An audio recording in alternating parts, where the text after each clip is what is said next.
అందరికీ నమస్కారం. నేను పూర్ణచంద్ర భార్య స్వప్న. నాకు స్వేచ్ఛ పూర్ణ ద్వారానే పరిచయం అయింది. ఫ్రెండ్స్ అని మాత్రమే తెలుసు నాకు.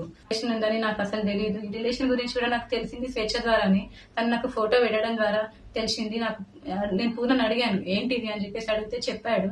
చెప్పినాక నాకు ఆయనకి గొడవలు స్టార్ట్ అయింది. అక్కడ నాకు ఇంకా తెలిసింది ఏంటంటే అక్కడ కూడా తనతో గొడవలు ఉంటున్నాయి అని చెప్పేసి అంటే ఇంకా నేను ఆయన ఎందుకు ప్రెజరైజ్ చేయాలి అని చెప్పేసి నేను ఆయనను వదిలేసాను. ఇంకా నేను ఎందుకు ఇప్పుడు మీడియా ముందుకు వచ్చానంటే అరణ్య ఆయన మీద చేసిన ఆరోపణలు చూసి నేను తట్టుకోలేక నేను ముందుకు వచ్చాను. నేను మీడియా ముందుకు ఎందుకు వచ్చానంటే ఇప్పుడు స్వేచ్ఛ కూతురు అరణ్య మా ఆయన మీద నిందలేస్తుంది. ఆ నిందలు నేను చూసి తట్టుకోలేక నేను వచ్చాను బయటికి.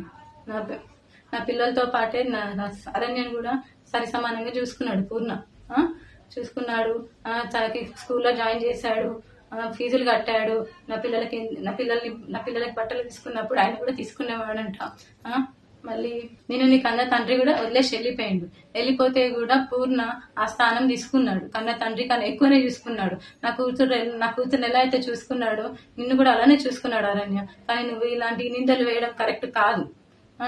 ఇంకా స్వేచ్ఛ కూడా చాలా నన్ను టార్చర్ పెట్టింది. ఈ విషయం తెలిసినాక కూడా నేను డిప్రెషన్లోకి వెళ్ళిపోతే నన్ను పూర్ణ కాశీకి తీసుకెళ్ళాడు.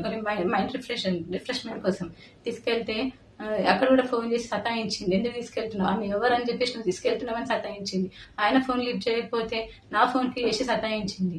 అసలు ఎక్కడికి తీసుకెళ్ళినా, ఫంక్షన్కి వెళ్ళినా, ఎక్కడున్నా కూడా నువ్వెందుకు ఆమెతో ఉంటున్నావు, నా దగ్గరకు వచ్చేసాయి అని చెప్పేసి చాలా బ్లాక్మెయిల్ చేసింది. ఎప్పుడు చూడండి స్లీపింగ్ పిల్స్ మింగడము.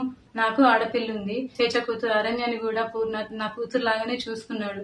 నాకు తెలియకుండా పిల్లలని ఆమె దగ్గరికి తీసుకొని వెళ్ళి ఆడిపిస్తుంటే వచ్చేవాడు. తర్వాత నాకు నా పిల్లలు చెప్పారనమాట, అమ్మ ఒక అక్క దగ్గరికి వెళ్ళి ఆడుకుంటున్నాను, ఒక ఆంటీ ఉన్నది, ఒక ఆంటీ నన్ను అమ్మ అని పిలవమని చెప్పింది అని చెప్పేసి నా కూతురు చెప్పింది.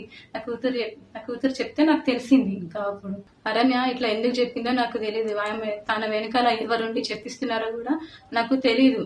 కానీ ఇవన్నీ చేయొద్దు అరణ్య, నువ్వు కొంచెం మా ఆయన మీద నాకు నమ్మకం ఉంది. ఆయన అంత చెడ్డ మనిషి కానే కాదు. ఇంత చేరదీసిండు నిన్ను మీ మమ్మీని ఇంత చేరదీసినా కూడా నా బతుకుని మీ మమ్మీ ఏం చేసిందమ్మా, తీసుకొని మమ్మల్ని రోడ్డు పాలు చేసేసింది. ఇప్పుడు నా జీవితం ఏంటి, నా పిల్లల భవిష్యత్ ఏంటి అరణ్య? నాకు కోర్టు మీద నమ్మకం ఉంది. మా ఆయన నిర్దోషి. నేను ఆయన ఎలాగైనా కాపాడుకుంటాను.